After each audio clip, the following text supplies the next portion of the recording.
ja siis oli nii, et läksin Kambrisse, eks. Järgmine hommik siis saabus advokaat, minu sõber, tuttav endine, Andrus Lepna.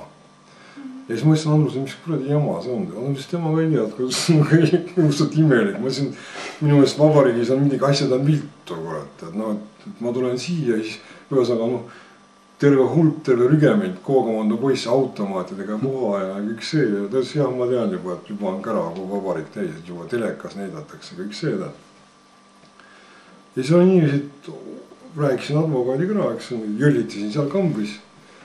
Pärnu vanglast, et järgmine hommik siis tõmmatakse välja, et nüüd läheme maale läbiotsija. Nüüd ma sanon, et nüüd läheb see relvade värk lahti, lõpuks ometi saadakse kätte. Tulime siia ja siis oli terve hulk oli siin nii-öelda mundris mehi, eks on ja mitte mundris mehi, siis olid metalliotsijad olid ja siis laed, katused, põrandad, seinad, väljas, seest, aknad, igalt poolt, kõik lasti läbi. Ja mina istusin siin ja siis alguses tehti mulle ettepanek anda välja kõik keelatud asjad. Ma ütlesin, kui ma teaksin, mis on keelatud, siis ma kindlasti annan, kui midagi on sellist. Aga minu meelest, mis puutub relvadesse, seda ei ole. Ja siis leiti raketi püstol. Öeldi käes. Ma ütlesin, minu meelest on lubatud. Kelle oma? Ma ütlesin, kõik, mis siin madus on, ma ütlesin, kõik on minu oma.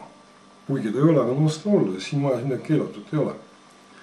Ja siis nad jooksid metalli otsiga unnapuude vahel ja saunas ja nii edasi. Ja siis küsis nad, kas näitab? Ma siis üks kisasid vastu, et ei näita.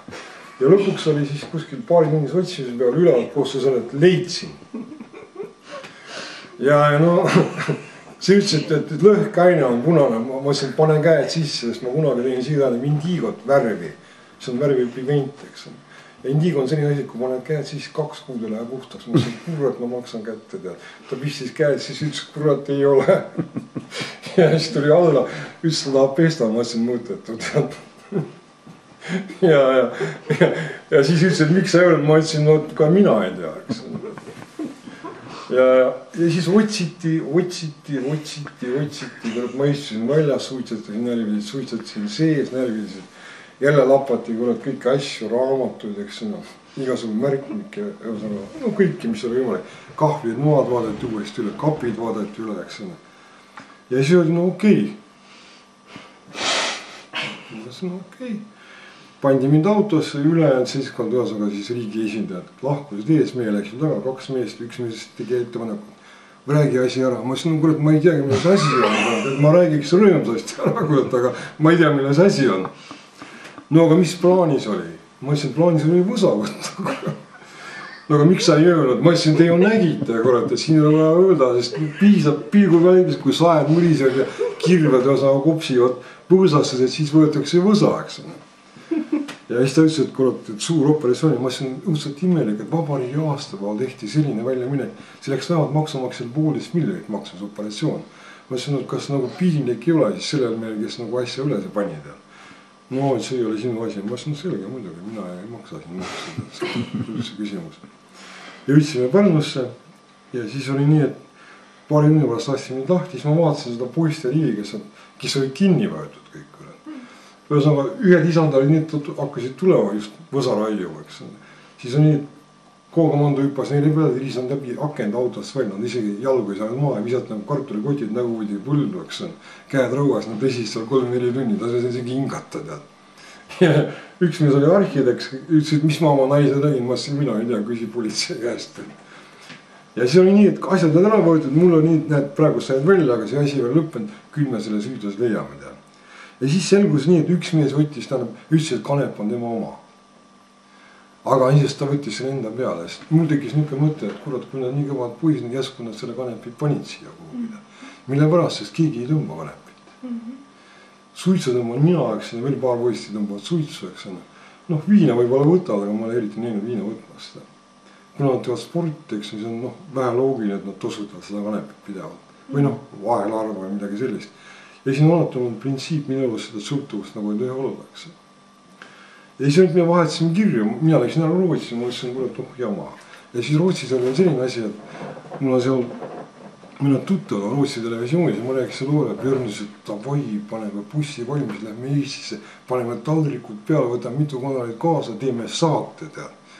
Ja siis ma rääkisin oma advokaadiga, mis ma lepin selle asja ära, kuidagi ja kõik see ja noh.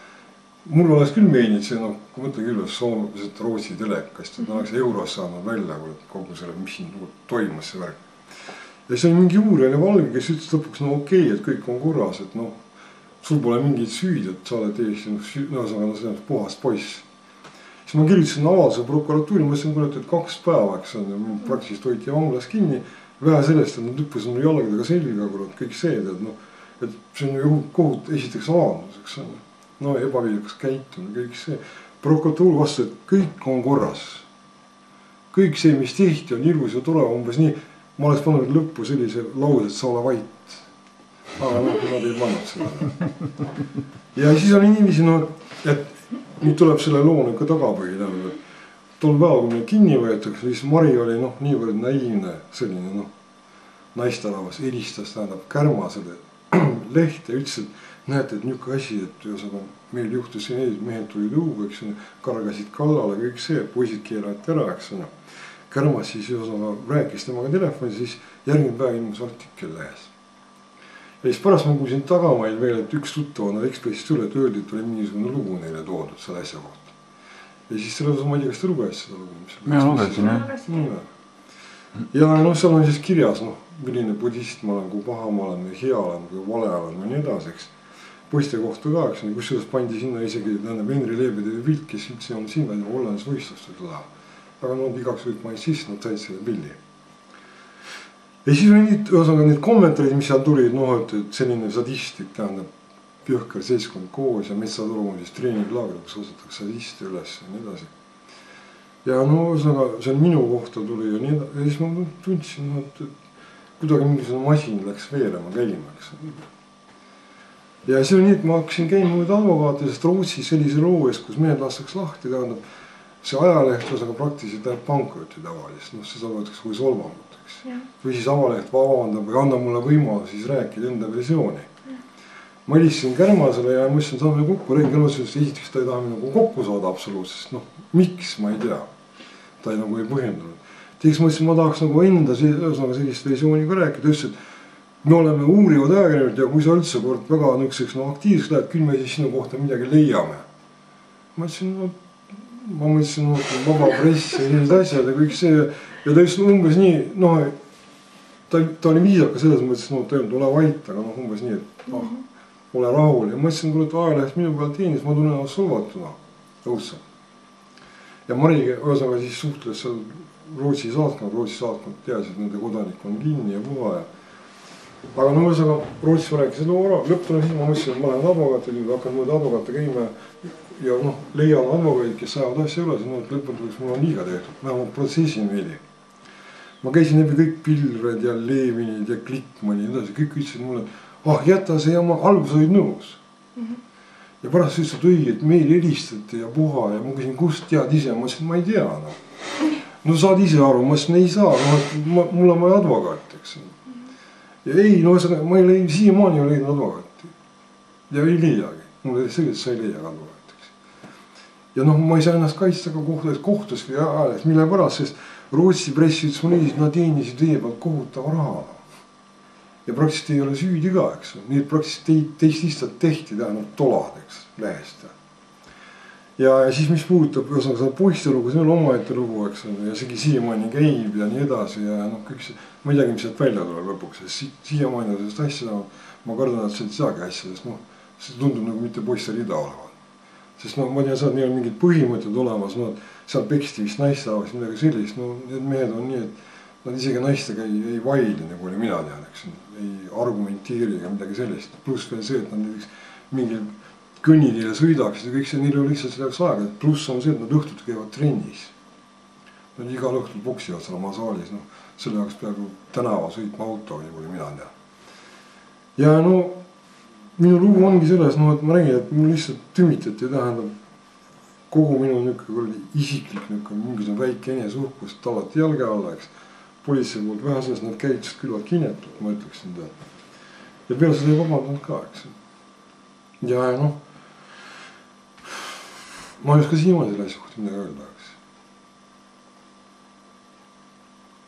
That's all.